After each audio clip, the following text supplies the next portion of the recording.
Commander stared at the battle reports for what felt like the thousandth time. His 6 eyes moved across the holographic displays, reading numbers that should not have been possible. Every single engagement, every single battle, every time a human officer took command, the result was the same: victory. The Galactic Defense Coalition had existed for 12,000 cycles. 47 different species had joined together to protect their corner of the galaxy. They had brilliant military minds.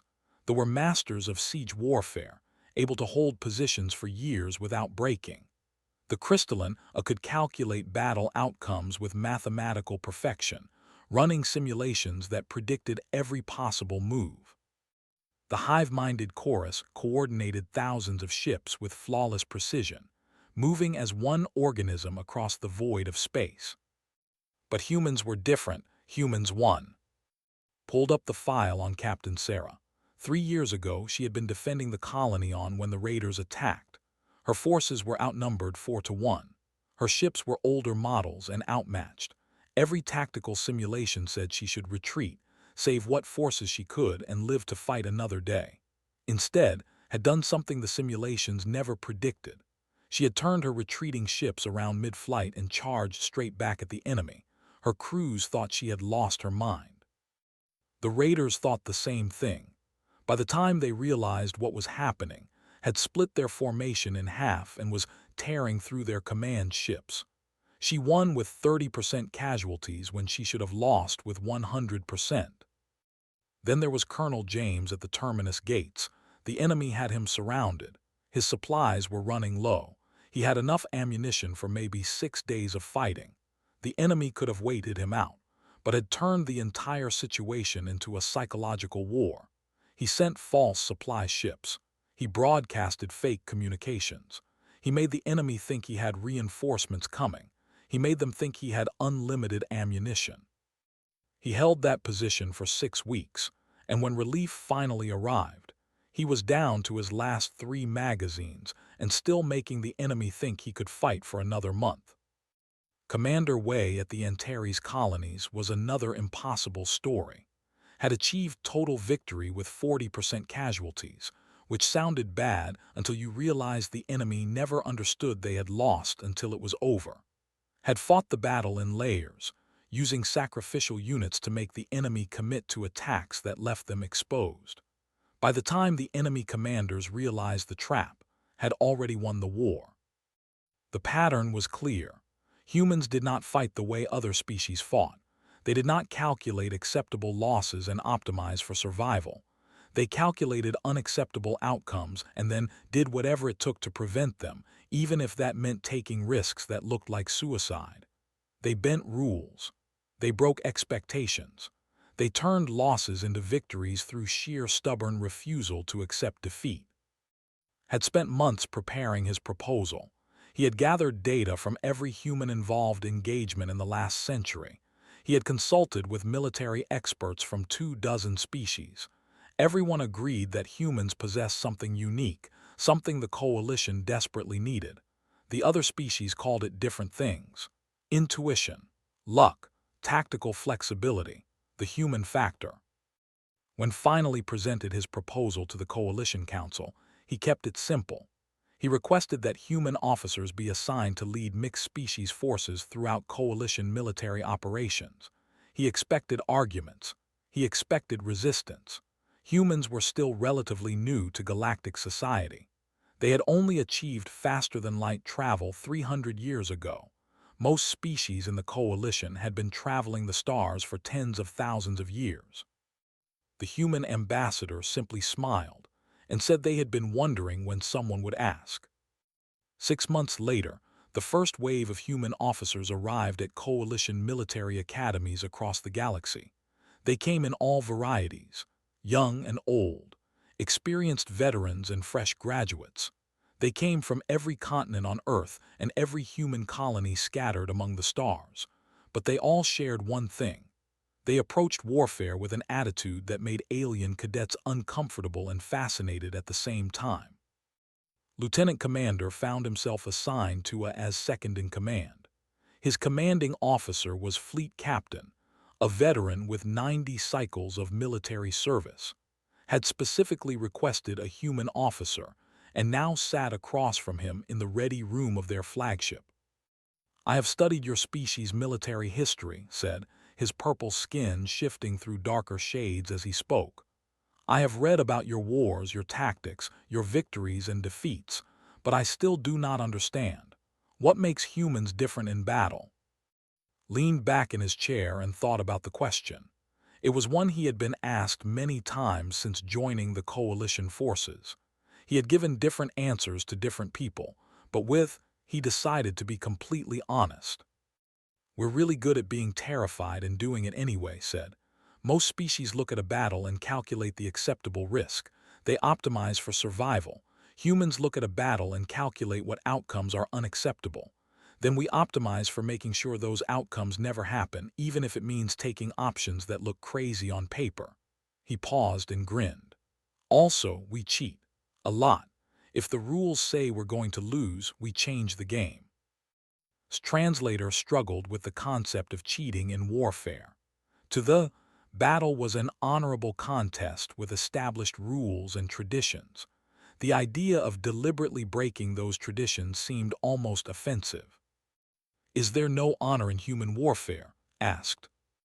"There's plenty of honor," replied. "But honor doesn't win battles when you're outnumbered, and survival wins battles. Victory wins battles. We do what we have to do to protect the people counting on us. If that means fighting dirty, then we fight dirty. If that means ignoring every tactical manual ever written, then we ignore them. The only rule that matters is that we win and our people survive." Over the following weeks, began to understand just how different human thinking was from the rest of the galaxy. During tactical exercises, alien officers would spend hours running simulations and calculating probabilities.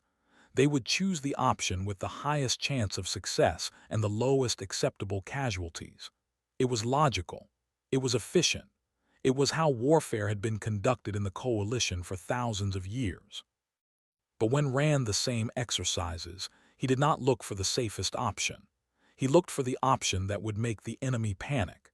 He looked for the unexpected move, the irrational choice, the attack that no reasonable commander would ever make. And when he executed those plans in the simulations, he won. Not every time and not without casualties, but he won more often than the traditional approaches did. The other officers started to notice. They watched as turned losing scenarios into narrow victories. They watched as he sacrificed pieces on the board that seemed crucial, only to use those sacrifices to set up devastating counterattacks. They watched as he broke every rule of engagement and somehow came out ahead. "You think like a predator," one officer observed during a joint training session. "You are always hunting, always looking for weakness, always ready to strike." Shook his head. "We think like prey that learned to hunt. Humans spent most of our evolution running from things that wanted to eat us. We learned to be scared. We learned to panic. We learned to fight dirty because fighting fair meant dying. And then somewhere along the way, we got smart enough and mean enough that we stopped running. But we never forgot what it felt like to be prey. That fear is still in us. The difference is we learned to use it. Fear makes you creative. Fear makes you dangerous. Fear makes you do things that no sane creature would do, because the alternative is death." That conversation spread through the coalition military networks. Other officers began to understand what made humans so effective in battle. It was not that they were fearless. It was that they were afraid and fought anyway. They had turned their fear into a weapon. As the months passed and more human officers took command positions throughout the coalition, the results became impossible to ignore. Battle after battle ended in victory. Engagements that should have been losses became wins. Situations that should have resulted in retreat became opportunities for counterattack. The statistics were undeniable.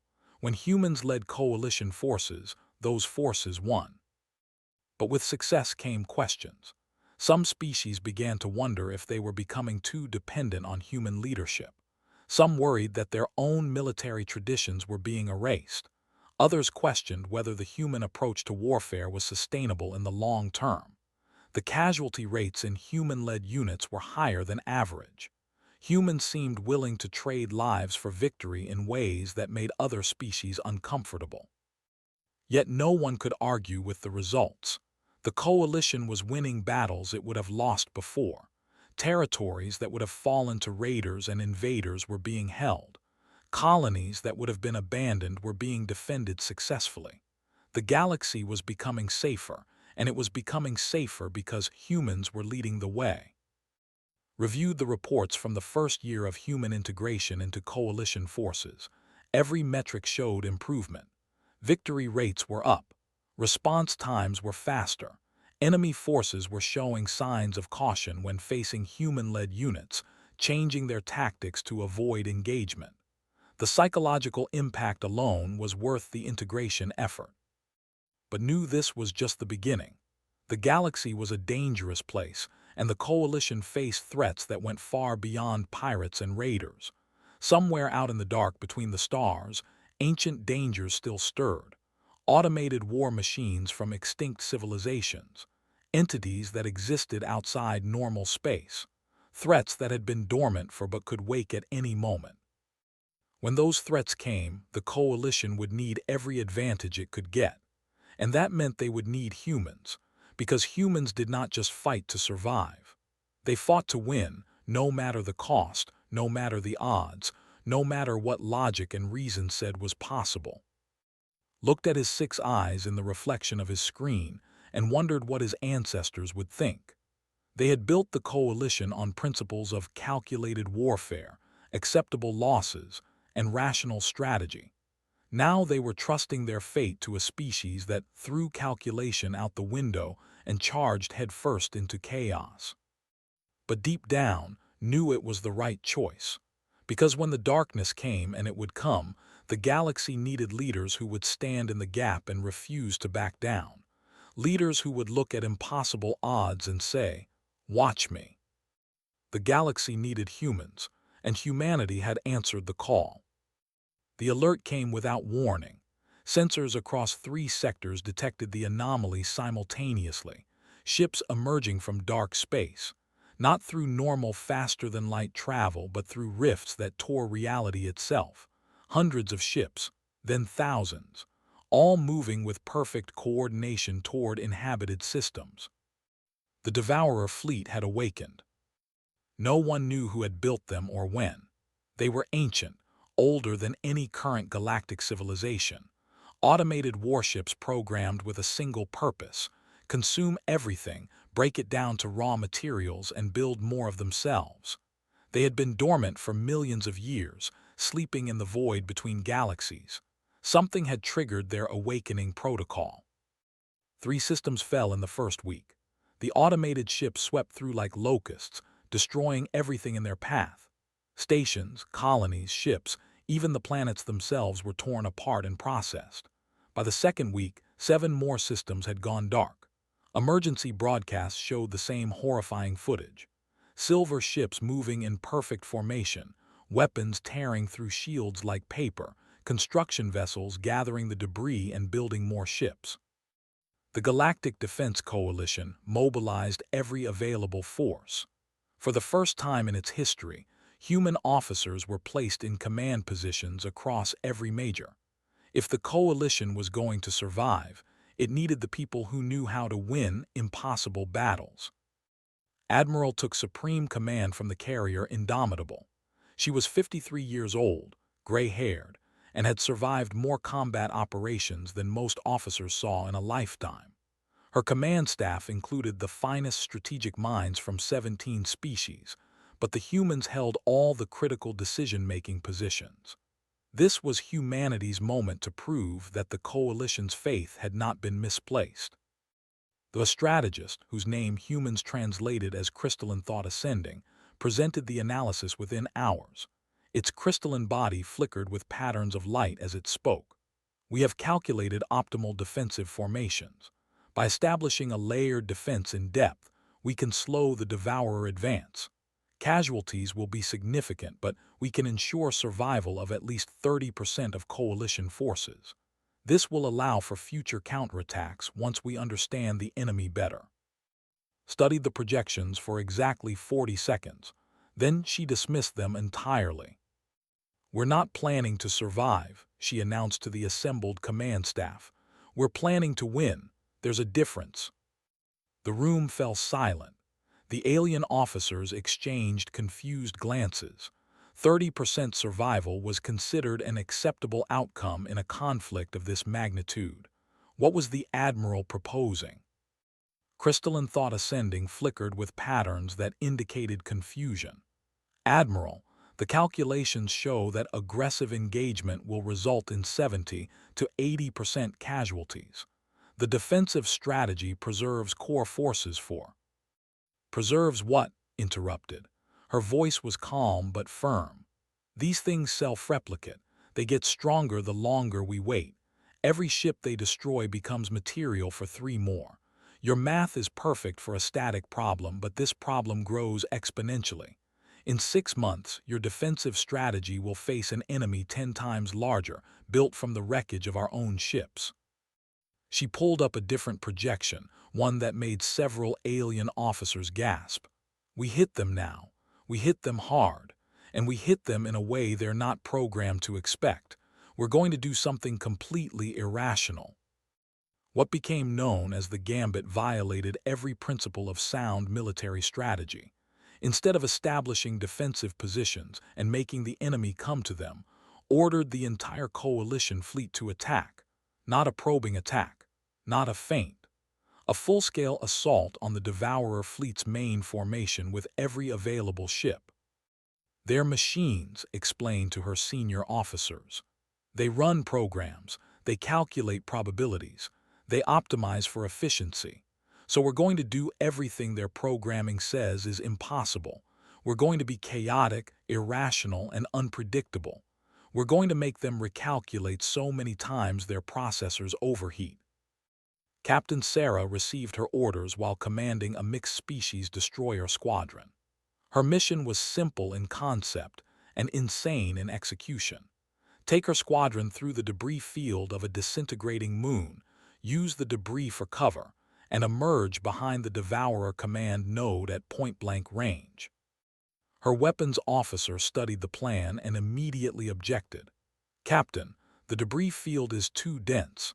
Our shields cannot handle the impacts at the velocity required. The navigational calculations alone would take hours to—" "We're doing it anyway," Sarah cut him off. "I'm not asking if it's safe. I'm asking if you can shoot straight when we come out the other side." "But Captain—" "Listen to me," Sarah said, her voice gentle but unyielding. "I know this looks impossible. I know the odds are terrible, but the alternative is worse. If we don't take out that command node, this entire attack fails. Billions of people die. So yes, we're going to thread our ships through a disintegrating moon at speeds that might kill us. Because if we don't try, everyone dies anyway. At least this way we have a chance." The weapons officer was quiet for a moment. Then he straightened and nodded. "I can shoot straight, Captain." "Then hold on to something." Sarah's squadron entered the debris field at full speed. Chunks of moon rock the size of buildings slammed into their shields. Alarms screamed. Hull plates buckled under the stress. One destroyer lost shields completely and took a direct hit that tore off its port side. But Sarah kept going, her hands steady on the controls, navigating through chaos by pure instinct and reflexes.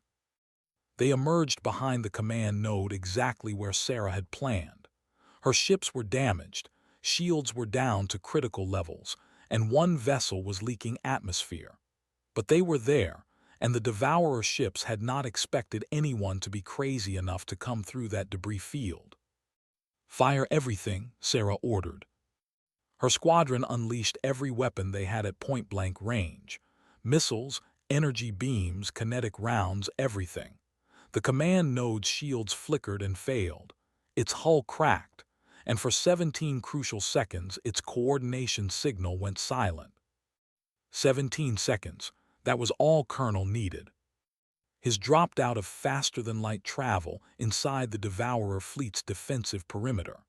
It was a jump that had required calculating a margin of error measured in microseconds. One tiny mistake, and they would have materialized inside a planet or another ship, or simply been torn apart by gravitational shear. His commanding officer had objected strenuously when proposed the maneuver. "You're insane. The probability of successfully executing that jump is less than 3%. We will die." Had grinned that infuriating human grin. "Never tell me the odds. It's bad luck." Then he had executed the jump anyway, because 3% was infinitely better than 0%, which is what they faced if they did not try. They materialized in perfect formation, right in the middle of the Devourer command structure. And because Sarah had given them those 17 seconds of disrupted coordination, the automated ships did not respond fast enough. Tore through the Devourer fleet's core like a blade through silk. They were outnumbered 50-1. They took horrendous casualties, but they kept going, kept firing, kept pushing deeper into the enemy formation. Because that was what humans did. They took the impossible mission and made it possible through sheer, bloody-minded refusal to quit. The battle raged for 16 hours. Admiral committed reserve after reserve, throwing every available ship into the fight. Coalition casualties climbed past 50%, then 60, then 70. Alien commanders watched in horror as human officers ordered attacks that looked like suicide runs. But somehow, those suicide runs worked. Ships would charge into overwhelming fire, draw the enemy's attention, and create openings for follow-up attacks. Units would sacrifice themselves to take out key targets. Commanders would split their forces in ways that made no tactical sense, but somehow disrupted the enemy's coordination. The Devourer fleet operated on logic and efficiency. The Coalition fleet, under human leadership, operated on chaos and determination, and chaos was winning. When the final Devourer command node detonated, it took 3 with it in a blast that lit up the entire sector. The explosion was visible from colonies 5 light-years away. Thousands of Coalition personnel died in that instant. But the Devourer fleet was destroyed.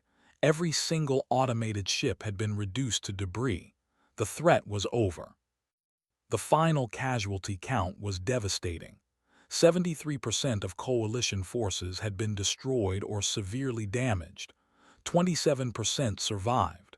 By any conventional measure, it was a Pyrrhic victory, bought at a terrible price. Except for one crucial detail that human strategists had understood from the very beginning. Crystalline Thought Ascending approached Admiral in the aftermath, its body flickering with patterns of confusion and something that might have been awe. "Admiral, I must confess I do not understand. The casualties are higher than my projected defensive strategy. How is this a victory?" Looked at the strategist with tired eyes. "Your defensive strategy projected 30% survival, yes, but in 6 months, those survivors would have faced a Devourer fleet built from our destroyed ships. A fleet 10 times larger than the one we just fought, and in a year, 20 times larger. The casualties would have been 100% just delayed." She pulled up projections showing exponential growth curves. "We didn't win because we had fewer casualties. We won because we prevented those future casualties from ever happening. We paid the price now so our children won't have to pay it later. That's the human way. We take the hard choice, the painful choice, so others don't have to." The truth of it settled over the command center like a weight. The humans had not just won a battle. They had ended a threat that could have consumed the entire galaxy given enough time. And they had done it by being willing to pay a price that other species had flinched away from. As rescue operations began and the surviving ships limped back to friendly space, something fundamental had changed in how the galaxy viewed humanity. They were not just good at winning battles. They were willing to do what was necessary to protect everyone, even if it meant sacrificing themselves in the process. Every surviving human officer received commendations. More significantly, every alien officer who had served under human command requested permanent assignment to human-led units. They had learned something that could not be taught in any academy. Sometimes the difference between victory and defeat was not about making the smart choice. It was about making the brave choice. And humans, for all their fear and doubt and mortality, had an endless supply of bravery when it mattered most. 5 years after the Devourer War, the Galactic Defense Coalition had transformed in ways no one had predicted. Human officers now commanded or advised in 90% of all military operations. The human approach to warfare had become the standard by which all tactics and strategies were measured. But the change went deeper than simple reorganization. Humans had changed the way the entire galaxy thought about war itself. The Coalition Military Academy on Sanctuary Station had expanded to accommodate the flood of applicants from every member species. Young officers came from across the galaxy to learn from human instructors, eager to understand the philosophy that had saved them from the Devourer fleet. The course catalog included classes that would have been unthinkable a decade earlier: applied chaos theory in combat operations, psychological warfare and morale dynamics, victory through acceptable risk. And the most controversial course of all: when to ignore the numbers.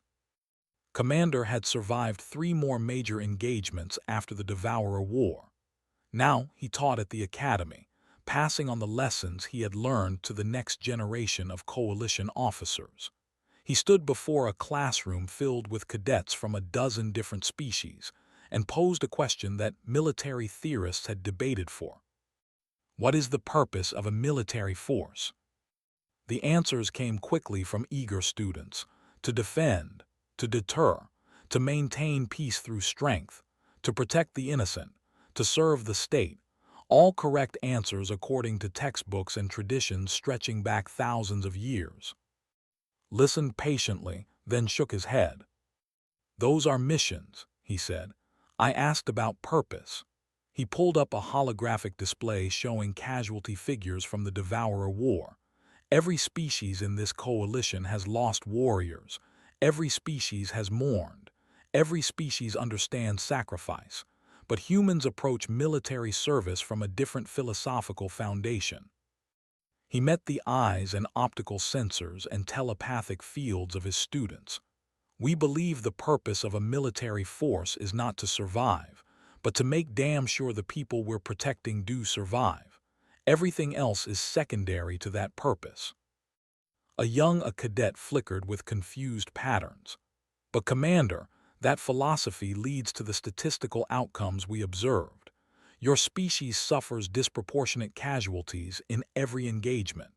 Human officers are 3 times more likely to die in combat than officers of any other coalition species." "Yes," agreed simply. "That's true. Human-led units have a 40% higher casualty rate than units led by other species." He paused to let that sink in. "And a 97% victory rate compared to the coalition average of 68% before we arrived. So I ask you, is it better to survive a battle and lose the war, or to win the war even if you don't survive the battle?" A cadet with deep purple skin spoke up. "Is it worth it, Commander, the exchange of lives for victory?" The question hung in the air, took his time answering because it deserved careful thought. "You're asking the wrong question," he finally said. "It's not about whether it's worth it. It's about understanding that someone has to be willing to pay the price when the alternative is extinction or slavery or genocide. Humans volunteer for that role because somewhere in our evolutionary history, we learned that sometimes you can't calculate your way out of a nightmare. Sometimes you just have to grab a weapon and charge into the darkness, knowing you might not come back but hoping you'll clear a path for everyone else."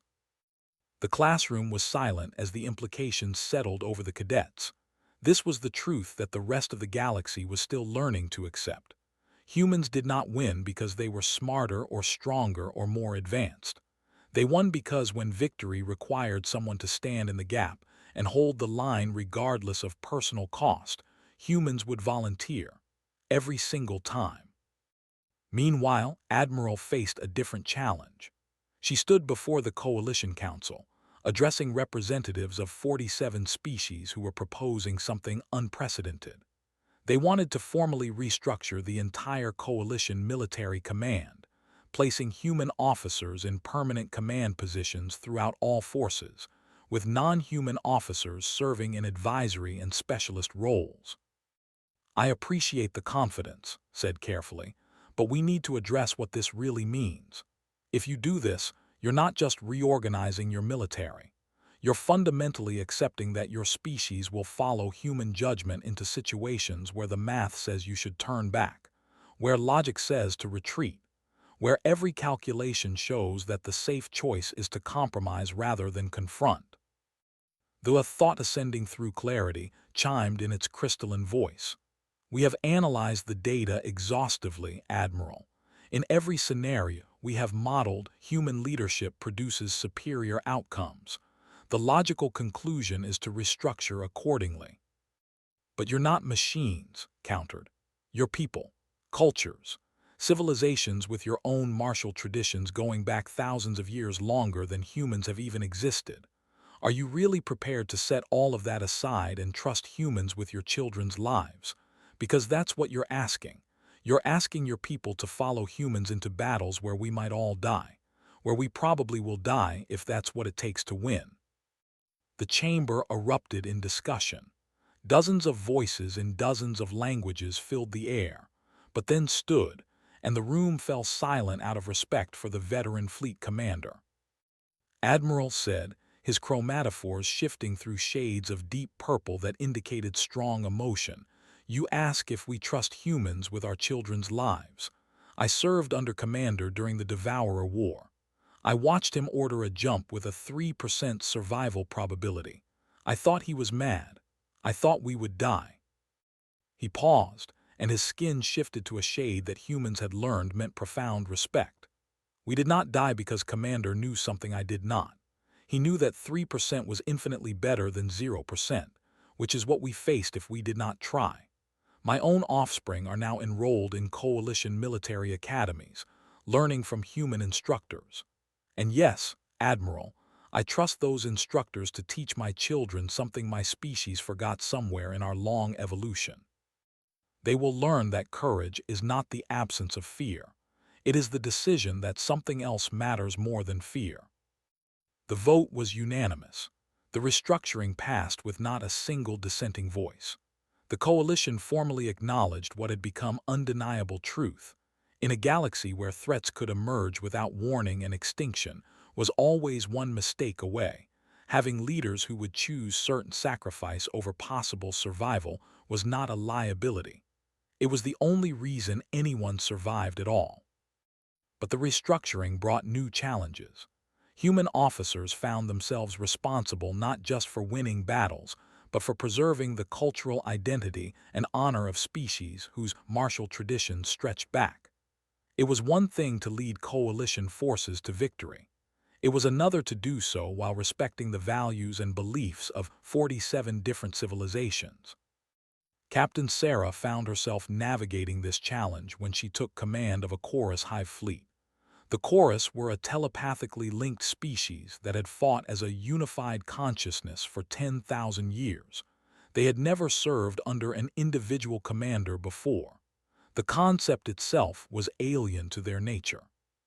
"How can one mind understand what the many need?" the Chorus asked her during their first meeting. Their voice was actually thousands of voices speaking in perfect harmony, creating a sound that made human ears ache. "I don't need to understand what the many need," Sarah replied. "I need to understand what the many can do. You move with perfect coordination. You process information faster than any computer. You can execute complex maneuvers that would take individual ships hours to coordinate. Those are your strengths. My strength is seeing opportunities that your unified consciousness might miss because I think differently. Together, we're stronger than either of us alone." The Chorus was silent for a long moment, processing her words through their shared mind. Then they spoke again, and this time there was something new in their harmonized voice: curiosity. "Show us how you think differently, Captain." Sarah did. Over the following months, she led the Chorus Hive fleet through a series of engagements against pirates raiding their borders. She used their perfect coordination in ways they had never considered. She split their formation into independent groups that acted on their own initiative, something the Chorus had thought impossible for their linked minds. She taught them that unity did not mean uniformity, that strength could come from diversity of action united by common purpose. The Chorus won every engagement. More importantly, they began to evolve their own tactics, combining their perfect coordination with the chaotic unpredictability of human strategy. They became something new, something neither purely Chorus nor purely human, but a synthesis that was stronger than either alone. Across the galaxy, similar stories played out. Human officers learned from the species they led, and those species learned from humans. They discovered that their honorable combat traditions could be adapted rather than abandoned, that there was honor in doing whatever it took to protect the innocent. They learned that not everything could be calculated, that sometimes you had to trust intuition and take the leap. The dozens of other species in the coalition each found ways to integrate human thinking with their own traditions. 10 years after the restructuring, historians began calling it the human century.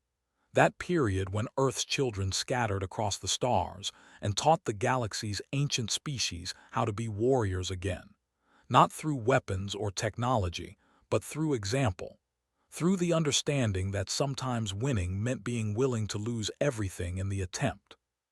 But to the humans serving in coalition forces, it was never that complicated.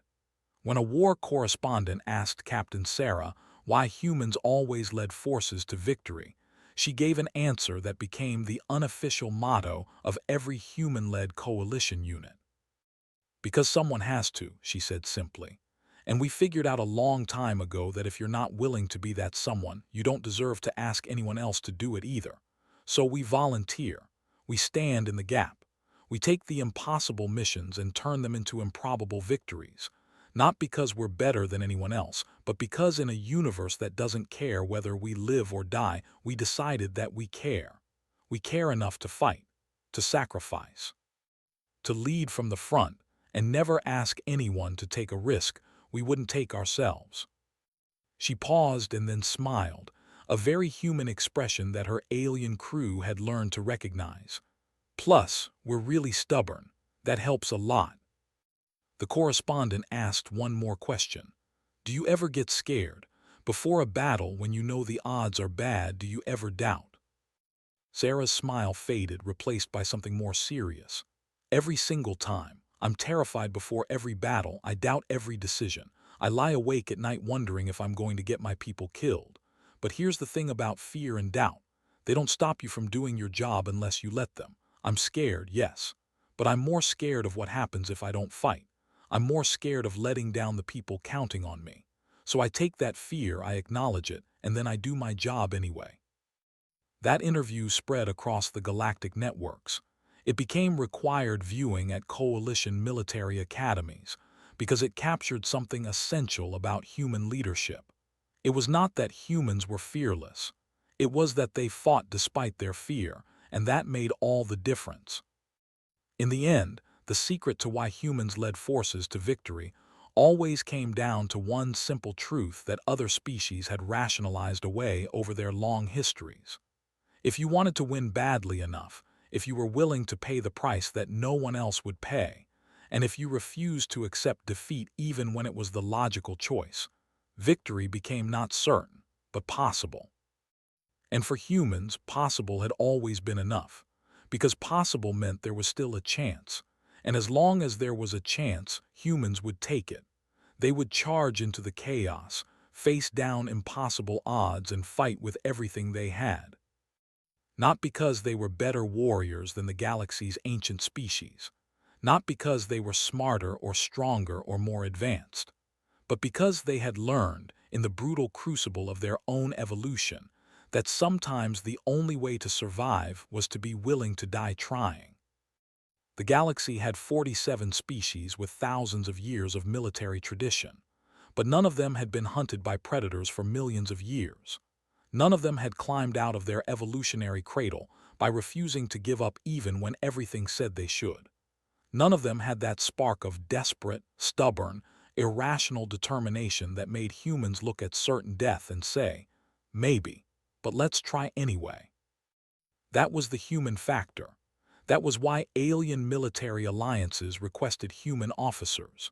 That was why, when the darkness came and the monsters emerged from the void and extinction loomed on the horizon, the galaxy turned to humanity and said, "Lead us." And humanity always answered, every single time, because that was what humans did. They stood in the gap, they held the line, they led forces to victory always.